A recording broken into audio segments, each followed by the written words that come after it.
All right, so basically the first optional stuff that I want to show you guys tonight it's in the combat options section, and there's actually a lot of stuff in the Dungeon Master's Guide and in the combat options section, and it's towards the back of the book. And I'll get you a page number. I think it's like 270 or something. Yep, 270. Wow. Savants for 5e here. So 270 is combat options. There's a lot of stuff. Initiative variance is what we're going to be going over tonight. There's a lot of action, a lot of optional actions. I've already done those, but if you guys want me to go over the optional ones again, I can do that. There's also lingering injuries, which I'll do later on, because I want to show a couple of other, like Rollmaster from way back then. I want to show you guys some other optional stuff with lingering injuries and stuff. So anything lingering injuries, massive damage. There's a morale, how you can use morale in your games. So there's quite a bit of optional stuff, and I do like that. But I wish they would have put it in the player's handbook and not in the Dungeon Master's Guide. But that's my opinion on that. I like to have everything in one source instead of multiple sources. So, all right. So we'll go ahead and take a look at page 270 in the Dungeon Master's Guide, which is Dungeon Master's Guide. There is the initiative variance, and there's 3 different variants that you could actually use. So the pro thing is it kind of breaks away from the traditional type of just roll d20, add your dex modifier, because in 5e rolling initiative is basically it considers it a dexterity skill check. It's not like an initiative check. Initiative is basically a dexterity skill check. So these options could slow it down a little bit, but it could actually add a lot more variety in, especially with a couple of the other ways to do initiative.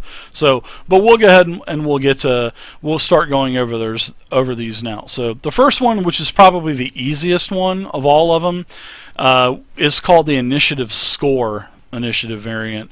And what this does is, with this optional rule, creatures do not roll initiative anymore at the start of combat. Instead, each creature has an initiative score, which is a passive dexterity check, 10 plus the dexterity modifier, plus if you have mobile, then you would get, I believe, mobile gives you, or alert gives you more to initiative also. I think it's alert. So by cutting down on the die rolls, math is done on the fly, which is good because it's like that in 4th edition. You have your the same type of setup in 4e, so this is sort of like a 4e. But you could also, you would still roll in 4th edition, but you could have a passive. It would be set up the same exact way. So, but the bad thing is it does kind of speed up and get rid of one roll, but it would kind of speed it up on a virtual tabletop, because you would just basically say, all right, roll, bam. So I really honestly don't see this being any slower than regular initiative, because you can just set up your initiative score as a variable on your character sheet and then pull that passive score in with the other ones, automatically throw it in the tracker, do the same thing with your pre-generated monster sheets, and then just hit descending, and bam, you would be, you would be golden. So the initiative score is pretty cool. I like it. I don't know if I would use it in my game, because a flat 10, a lot can happen between 1 and 9. So maybe the rogue with the +4 dex and the alert can still roll a 1. So I'm kind of leaning against still rolling versus the initiative score variant that we have here. So, alright, so next is the side initiative.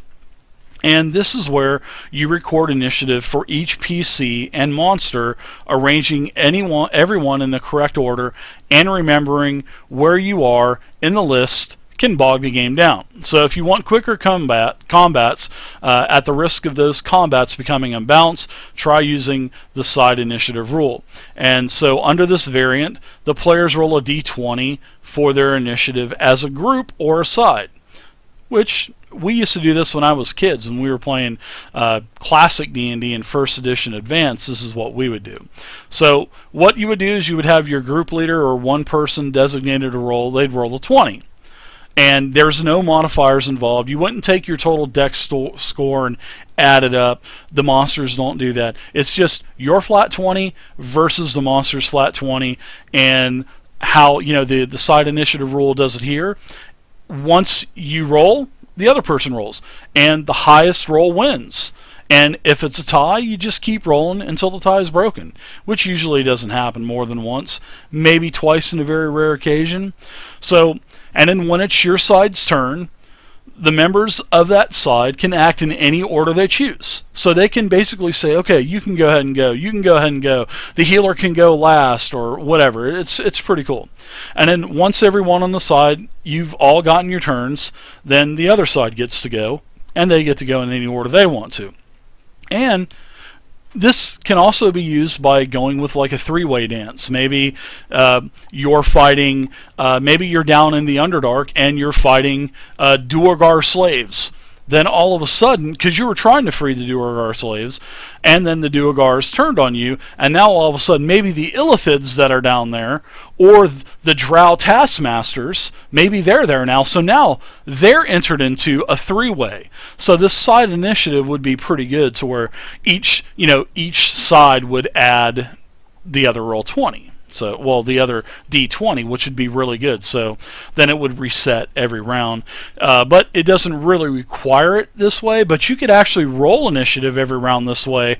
It wouldn't be, so, bogging down the game. It's just one dice roll versus another dice roll. So I could see this being used every round, and I would like to see that. So sometimes maybe the monsters will get to go twice in a row. Maybe all of the tactical movement that they've made during the previous round gave them the upper advantage, and that's why they won the initiative roll, even though the die want them to roll. I mean, you could actually RP that out, and the dungeon master can give you some type of narrative that, hey, the Drows, they really got the upper hand on you as they slice you guys down last round, and they get to go again.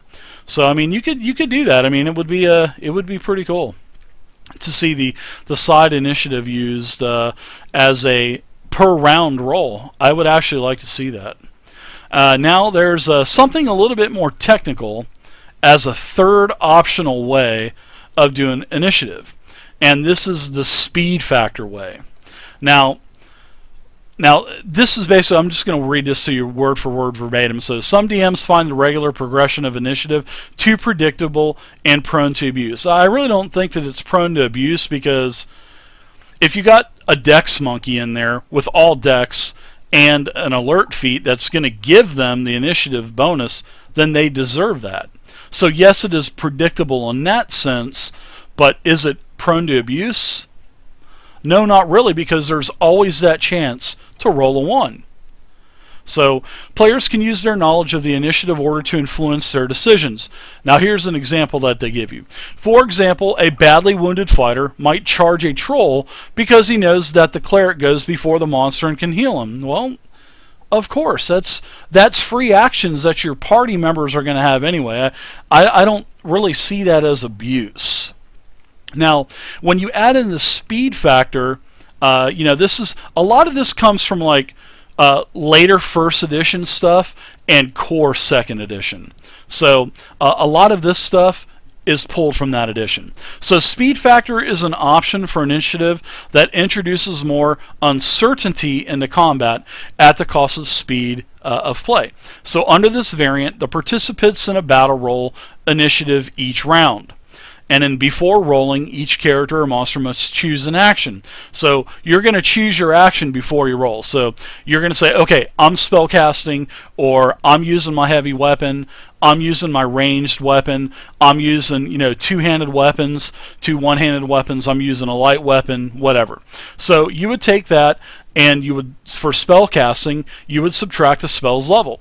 So if you're going to cast a 6th level spell, you're going to get a -6 to your initiative. So for the wizard, you would do a d20 plus your dexterity minus the 6. And if you have alert, you would add that in too. So what it does is it sort of like the side initiative where you can do that every round. If you do this the way of this type of optional initiative, speed factor will really slow down combat. That's especially if you do it every single round. But if you're going to proclaim what you do, and if you announce what you're doing before you roll, you kind of have to do it every single round, because if you're fighting with a melee heavy weapon, then you're going to get a -2. If you're using a bow and you're loading it, then it would be a -5. So I mean, there's positives and negatives to this. So I do like this, but I think for 5th edition, this may slow it down a little bit more. But that's why, hey guys, gals, that's why this is optional. And also, if you're, your creature size, every single creature in D&D 5e, excluding I think the halfling and the gnome, or maybe the dwarf might be small too. I think the 25-foot per round classes are small. So it would be the gnome and the halfling. So they would actually gain a bonus to initiative too. So if your gnome was casting that 6th level spell, you would do 1d20 plus your dexterity modifier, plus if you have alert, which probably doesn't, then you would subtract the -6 for the spell, but you would add 2 more on because of a small creature. So you could do that. And if you're fighting a gargantuan, an ancient dragon, if you're fighting that ancient red dragon, that red dragon's going to get -8. I mean, even though it has like probably a 20 dex or a 30 dex and is going to have a hell of an initiative, it's still going to get -8. So, and that's what you do. So I do like this, but it would be good. You would have to do a dice query and like a macro for the speed factor, because some people cast, some people hit with a weapon, some people fire a bow. So you would have to have this this small little chart accessible and ready to use quickly. So yeah, I do like this. I like the speed factor initiative, but it will slow down the game a little bit just for rolling initiative. But the combat will still move smooth. But I think once the players do it a couple times, I think they'll be prepared before they go into the next round initiative, and I think the speed factor would be super quick. So I really think it would be good. So Sparty117, thanks for the follow. Welcome to the community. So guys, I like speed factor. I really do. Now there's some other things down here too. So don't apply the same modifier more than once on a creature's turn. So for example, a rogue fighting with 2 daggers gains a +2 bonus for each weapon. So you would only count the +2 once. In the case of spellcasting, only apply the modifier from the highest spell level. So if you're going to do, remember what we talked about spellcasting 101 last week, and where I did a heavy emphasis on casting a cantrip and a bonus action spell together, because you can't do 2 normal spell slots together. Has to be a bonus action spell and a cantrip, not a bonus action and a standard action. So it has to be a standard action spell, but it has to be from the cantrips. So, and that exactly this spellcasting rule applies for here. So if you're going to use the healing word spell for the cleric, then you would do a -1 for that, because the cantrip has a 0 value. So you would not take you would still take the -1 for the first level healing word spell. So you would apply any modifiers for bonus actions to the creature's turn, remembering never to apply the same modifier twice. So for instance, a paladin casts a 2nd level spell as a bonus action and then attacks with a short sword. So you're going to take both of these penalties and add them together. So the paladin's going to get the -2 penalty for the spell level, probably because it would be divine smite. and then he would also gain the +2 for the melee lighter finesse weapon.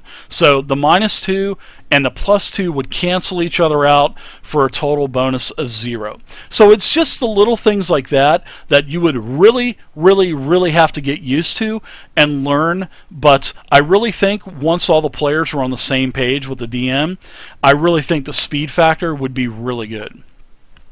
So, and remember, the table is only the starting point. You can refer to it when adjudicating any actions a character takes that you should be faster or slower. Quick, easy actions should grant a bonus, while slow, difficult ones should incur a penalty. And as a rule of thumb, apply a bonus or penalty of +2 or 5 for an action. So, if you're going to do a standard attack action, you know you're going to do your +2 or -5 because of the bow. I mean, that's just what it translates to. So, I like this, guys. I really do. So, rolling initiative. After deciding on an action, everyone rolls initiative implies the modifier is keeping the results secret. You can do this secretly, too. So, you can then announce an order. The DM will announce who's going.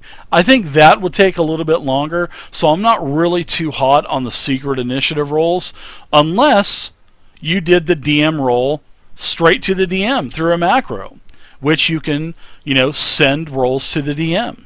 I think that would be good.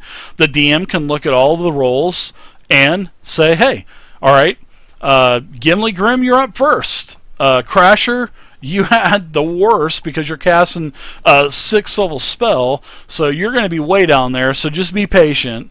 But I'll get to you when it's your turn. And then the DM can, after everybody's turn, the DM can basically just call out, all right, it's your turn.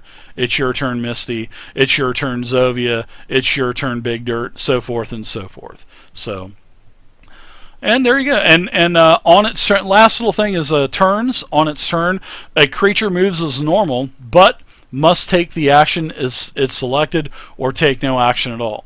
So you have to do what you declare.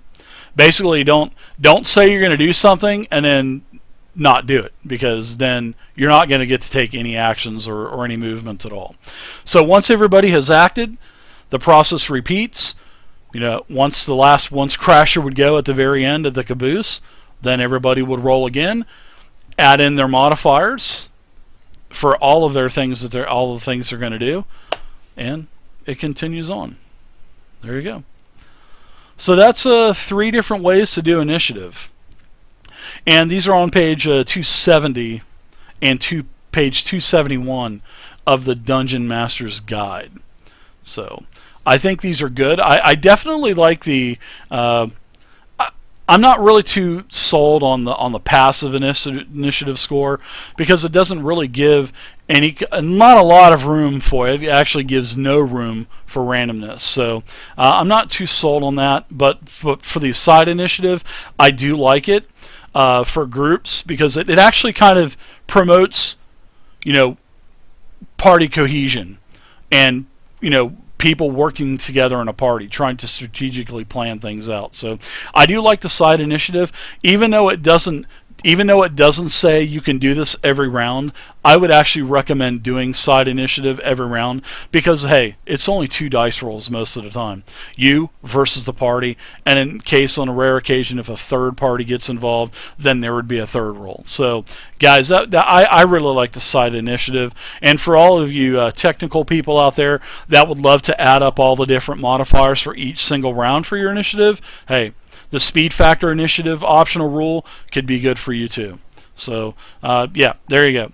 That's all of the initiative variants in D&D 5e. So I hope you guys enjoyed it. I actually enjoyed reading about these a couple weeks ago, and I'm definitely thinking about maybe down the line going with the side initiative. I just think it might be good. So there you go. That's the initiative stuff.